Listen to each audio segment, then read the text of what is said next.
Saya Syakita Nisa Talia, absen 34, akan menjelaskan mengenai materi Sistem Pemerintahan Indonesia. Sistem pemerintahan Indonesia dibagi menjadi 6. Yang pertama ada Republik, yaitu kekuasaan pemerintah berasal dari rakyat dan dijalankan oleh wakil-wakil yang dipilih oleh rakyat. Yang kedua, Negara Kesatuan, yaitu kekuasaan pemerintah bersifat terpusat di pemerintahan pusat. Yang ketiga, yaitu Demokrasi Pancasila. Sistem pemerintahan di Indonesia dijalankan berdasarkan prinsip-prinsip Pancasila. Yang ketiga, yaitu presidensial. Presidensial adalah presiden menjabat sebagai kepala negara sekaligus kepala pemerintahan. Yang kelima, yaitu konstitusional. Berdasarkan konstitusi, yaitu Undang-Undang Dasar 1945 atau UUD. Yang terakhir, yaitu pemilihan umum. Rakyat memilih wakilnya melalui pemilihan secara langsung, umum, bebas, rahasia, jujur, dan adil atau luber judil. Assalamualaikum warahmatullahi wabarakatuh. Hai Miss, perkenalkan nama saya Cimarta Rabinto dari absen 16. Saat ini saya akan menjelaskan tentang materi bentuk pemerintahan Tiongkok atau China. Yang pertama, China adalah negara berbentuk republik sosialis. Jadi, negara China adalah negara yang berbentuk republik sosialis yang dipimpin hanya oleh satu partai, yaitu Partai Komunis Tiongkok atau PKT. Yang kedua yaitu ada sistem satu partai, yaitu partai yang tadi, Partai Komunis Tiongkok tadi. Jadi, yang memegang penuh kekuasaan pemerintahan dan kehidupan politik di China itu adalah Partai Komunis Tiongkok ini. Yang ketiga ada pemimpin tertinggi di China, yaitu ada presiden dan sekretaris jenderal PKT. Di China memang ada presiden, tapi pemegang kekuasaan tertingginya tetap ada di sekretaris jenderal PKT ini. Yang keempat ada sistem sentralisasi kekuasaan. Ini ada di tangan pemerintahan pusat, terutama di bawah kendali Partai Komunis Tiongkok ini. Yang kelima ada Dewan Negara Republik sebagai eksekutif. Yang keenam ada Kongres Rakyat Nasional atau NPC sebagai legislatif. Yang ketujuh ada sistem peradilan di bawah kendali partai. Ini pengadilan dan sistem hukum di China berada di bawah hukum dan pengaruh oleh Partai Komunis tersebut. Dan yang terakhir ada militer, Tentara Pembebasan Rakyat. TLA itu bukan milik negara, melainkan milik Partai Komunis ini.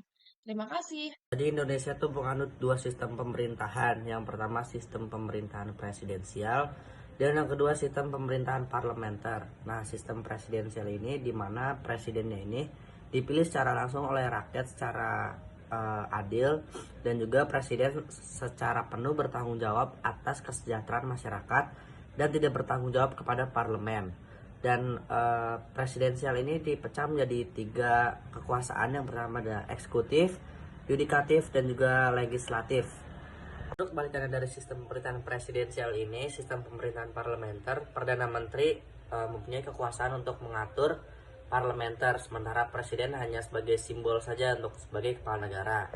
Itu dulu tuh Indonesia menerapkan sistem pemerintahan presidensial sampai tahun 1949, dan kemudian 1950 sampai 1959 Indonesia menerapkan kembali sistem pemerintahan parlementer, dan 1959 sampai sekarang Indonesia menerapkan kembali presidensial sebagai sistem pemerintahannya. Halo semuanya, nama aku Sabrina Kezaria Timothy, kelas 11 absen 30. Kali ini aku akan menceritakan sistem pemerintahan China. Sistem pemerintahan yang diterapkan oleh negara China adalah sistem pemerintahan satu partai atau single party system dengan ideologi sosialis komunis. Secara resmi, sistem ini disebut sebagai Republik Rakyat dengan Kepemimpinan Partai Komunis Tiongkok atau PKT. Ciri-cirinya adalah pertama, partai tunggal. Hanya Partai Komunis Tiongkok yang memegang kekuasaan politik secara penuh. Tidak ada partai oposisi yang berperan nyata dalam pemerintahan. Yang kedua ada sentralisasi kekuasaan. Kekuasaan politik, militer, dan hukum sangat terpusat di tangan elit partai, terutama ke Sekretaris Jenderal PKT yang saat ini dipegang oleh Xi Jinping. Ketiga ada Kongres Rakyat Nasional, merupakan badan legislatif tertinggi, tetapi lebih bersifat simbolis karena sebagian besar kebijakan ditentukan oleh partai. Yang keempat, tidak ada pemilu bebas. Pemilihan umum dilakukan dalam struktur internal partai dan hanya melibatkan kandidat-kandidat yang sudah disetujui oleh partai. Yang kelima, ada dominasi ideologi sosialis. Sistem ini mengutamakan kolektivisme, peran negara yang besar dalam ekonomi, dan kontrol besar terhadap terhadap media, dan kebebasan sipil. Sekian, terima kasih. Assalamualaikum warahmatullahi wabarakatuh. Perkenalkan, nama saya Alfaina Augusta Ramadanti. Saya dari absen kelima dan dari kelas 11. Di sini saya akan membacakan materi tentang bentuk negara Indonesia. Jadi yang pertama itu ada republik, yang dimana Indonesia itu kan negara republik. Terus juga Indonesia tuh berarti bahwa negara Indonesia itu dipimpin oleh seorang presiden yang dipilih secara demokratis atau dengan cara kayak pemilu gitu. Nah, terus yang kedua itu ada pemilu demokratis, yang dimana Indonesia memiliki sistem pemilihan umum yang demokratis juga, dimana rakyat memiliki hak untuk memilih pemimpin dan wakil rakyat mereka secara langsung.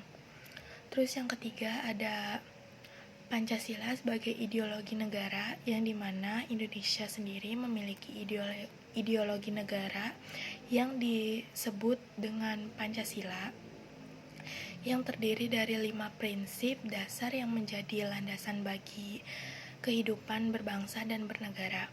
Terus yang keempat ada NKRI, yang dimana singkatan dari Negara Kesatuan Republik Indonesia, yang menunjukkan bahwa Indonesia itu negara kesatuan yang berbentuk republik. Terima kasih. Halo semuanya, jadi saya itu akan menjelaskan tentang bentuk-bentuk negara Cina.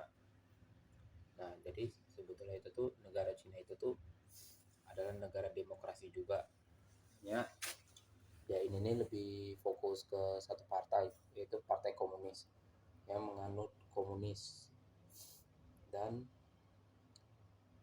partai ini juga tuh mengeluarkan sistem militer dan keamanan negaranya juga. Jadi sebenarnya negara Cina itu juga tuh bukan sepenuhnya negara demokrasi, tapi lebih fokus ke satu partai, yaitu Partai Komunis. Itu sih yang saya tahu ya.